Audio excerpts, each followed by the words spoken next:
मेरठ जिले की टॉप खबरें देखने के लिए अभी हमारे YouTube चैनल को सब्सक्राइब करें। मेरठ में डॉक्टर से चेन स्नैचिंग करने वाले 2 लुटेरे गिरफ्तार, एनकाउंटर में एक घायल। मेरठ, कुछ दिनों पहले नौचंदी थाना क्षेत्र में एक डॉक्टर से चेन स्नैचिंग करने वाले 2 बदमाशों को पुलिस ने देर रात गिरफ्तार कर लिया।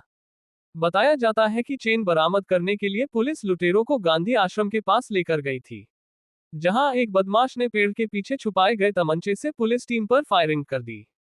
पुलिस की जवाबी फायरिंग में बदमाश पैर में गोली लगने से घायल हुआ है। पुलिस को दोनों बदमाशों के पास से 1 लाख कैश और लूट में प्रयुक्त बाइक बरामद हुई है। एसपी सिटी आयुष विक्रम सिंह ने बताया कि कुछ दिनों पहले नौचंदी थाना क्षेत्र में एक डॉक्टर के साथ चेन लूट की घटना हुई थी। चेन लूट की इस वारदात की लाइव वीडियो सोशल मीडिया पर काफी वायरल हुई थी।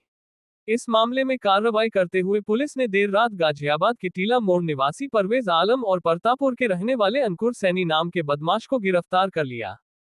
पूछताछ के दौरान बदमाशों ने बताया कि उन्होंने डॉक्टर से लूटी गई चैन गांधी आश्रम के पास एक पेड़ के नीचे छिपाई है। इसके बाद देर रात ही पुलिस दोनों बदमाशों को गांधी आश्रम के पास लेकर पहुंची, जहां परवेज ने पेड़ के पीछे से तमंचा निकालकर पुलिस टीम पर फायरिंग शुरू कर दी। पुलिस की जवाबी फायरिंग में पैर में गोली लगने से परवेज घायल हो गया, जिसे अस्पताल में भर्ती कराया गया। दोनों बदमाशों के पास से 1 लाख कैश और चेन स्नैचिंग में प्रयुक्त बाइक बरामद की गई है। एसपी सिटी ने बताया कि बदमाशों से पूछताछ करते हुए उनके द्वारा की गई अन्य घटनाओं के बारे में जानकारी जुटाई जा रही है। वारदात हुई थी। इस घटना के अनावरण के लिए थाना नौचंदी पुलिस और जो शहर की स्वाट टीम है उसे लगाया गया था।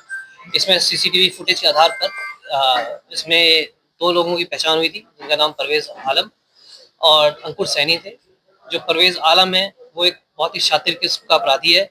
इसके ऊपर अभी तक फिलहाल हमें 113 से अधिक मुकदमे पंजीकृत मिले हैं। इसने कबूला है, करीब 200 से अधिक घटनाएं कबूल चुका है। ये जो आसपास के जिले हैं हमारे दिल्ली एनसीआर के, मेरठ, गाजियाबाद, नोएडा, दिल्ली, फरीदाबाद, गुड़गांव, इन सभी जगहों पे एक्टिव था। कल जो पुलिस है इसे जब रिकवरी के लिए लेके जा रही थी, तो ये हंसराज चौराहे के पास एक पेड़ के पास इसने बताया था कि इसने जो अपने जो लूटी हुई ज्वेलरीज है और जो कुछ पैसे हैं जो उसको मिले तो वहाँ छुपा रखे हैं। उसी समय वहाँ पे इसने जब रिकवरी की जा रही थी, इसने वहाँ पे एक तमंचा भी छुपा रखा था, जिसके थ्रू इसने पुलिस में फायरिंग कर भागने का प्रयास किया, जिसकी जवाबी कार्रवाई में इसके पैर पे गोली लगी है। इसे उपचार हेतु जिला अस्पताल में एडमिट कराया गया है। वहीं इसका दूसरा साथी अंकुर सैनी है। अंकुर सैनी प्रतापुर के भूड़ बड़ाल में ज्वेलर का काम करता है।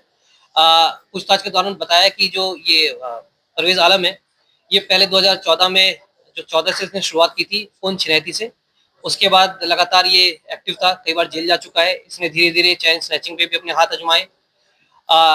2017 के बाद से मल्टीपल टाइम्स जेल गया है।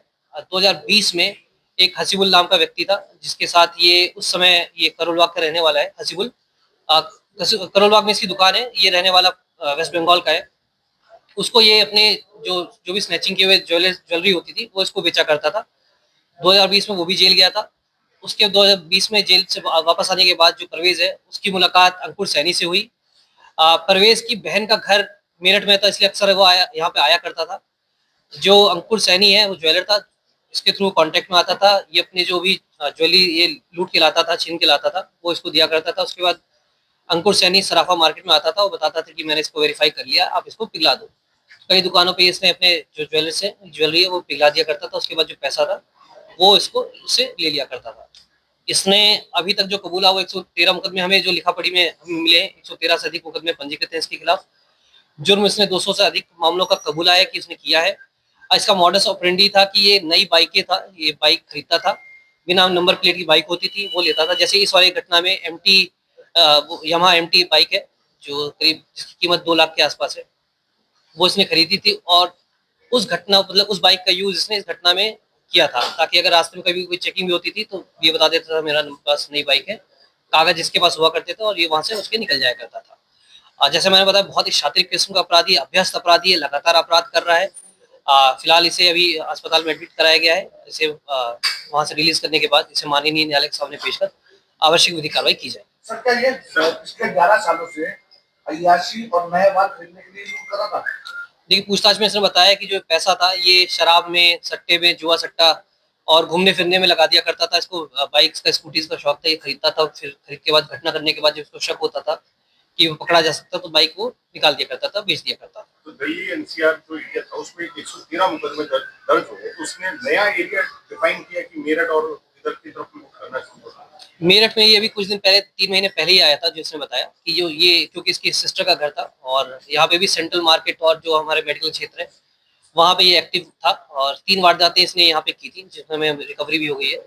और भी ये मतलब करने के इरादे में था, क्योंकि ये, जैसे मैंने बताया कि बहुत शातिर किस्म का अपराधी है, ये आए दिन ये वारदात करता रहता, तो हो सकता है आगे भी ये वारदात करता, लेकिन क्योंकि हमारी पुलिस मुस्तैद थी, लगातार इसको पीछा किया गया है, मैनुअल इंटेलिजेंस और जो अपना मुखबिरी है और सीसीटीवी कैमरे की मदद से इसको पकड़ा गया है। सर क्या इसके गैंग में और भी कोई शामिल होने की संभावना है? देखिए, ये पसौंडा जिला गाजियाबाद का रहने वाला है और इसके कई अन्य साथियों को भी इसने नाम लिया है जो एक्टिव हो सकते हैं, उनके बारे में भी जानकारी की जा रही है। इसमें और तथ्य सामने आ सकते हैं, जैसे मैंने बताया इसने काफी जुर्म कबूला है, आसपास के जिलों से भी पता किया जा रहा है, इसका रिकॉर्ड खंगाला जा रहा है, जो गुड़गांव और जो आसपास के जो हमारे स्टेट्स हैं उनसे भी पता किया जा रहा है। जो भी तथ्य सामने आएंगे उसको विवेचना का पार्ट बनाया जाएगा, और अगर कोई लोग सम्मिलित इसमें पाए जाते हैं उनके खिलाफ भी सख्त कार्रवाई की जाएगी।